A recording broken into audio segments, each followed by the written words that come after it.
မင်္ဂလာပါဒီနေ့ကတော့နေရန်ပေါ်မှာပကြီးဆွဲမှာဖြစ်ပါတယ်အဲ့တော့ပထမဆုံးဒီနေရန်ပေါ်မှာဝေါ်ပက်တီတုတ်ထားတဲ့ပုံမှာခဲရံနဲ့သေးသေးချာချာလေးအယုတ်ကလေးတွေဆွဲလိုက်တယ်ပေါ့နော်အဲ့တော့အကောင်လေးတွေဆွဲလိုက်တယ်ကလေးလေးတွေအရင်ကြိုက်နေမှာတော့တည်ကြပါတယ်အဲ့တော့ဒီနေ့ဒါလေးတွေကပေါ့နော်တစ်ခုနှစ်ခုသုံးခုလေးခုပေါ့နော်နဲ့ရဲ့မျက်နှာစာလေးခုမှာအဲ့ဒါလေးဆွဲနေရပါတော့ပြီးတော့တိုင်ဖုံးလေးတွေမှာလည်းတိုင်လေးမှာလည်းအဲ့လိုချောင်းကျင်းနေတဲ့ပုံစံမျိုးလေးဟိုဘက်ကိုတစ်ခုဒီဘက်ကိုတစ်ခုအဲ့လိုလေးဆွဲရပေါ့နော်ကိုကတော့ရှေ့ကနေကောက်ချောင်းလိုက်တယ်အเจ้าမှာရှိနေတဲ့ဒီချယ်လေးတွေဝိုင်းကူပြီးတော့မှအယောင်လေးချက်ပေးနေပါတယ်အဲ့တော့ဒါအရန်ကိုမှချစ်စရာကောင်းတဲ့ပုံလေးရလာမှာပေါ့နော်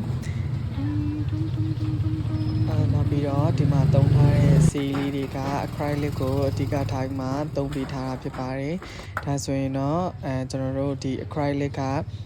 ဘယ်လိုပဲဖြစ်ဖြစ်တော်ရုံမပြတ်တော့ဘူးပေါ့နော် water color နဲ့ဆိုရင်တော့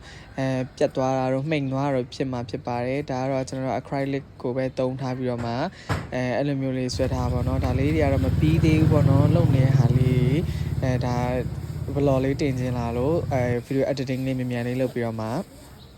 ရိုက်ပြီးတင်လိုက်တာအားလုံးကျေးဇူးအများကြီးတင်ပါတယ်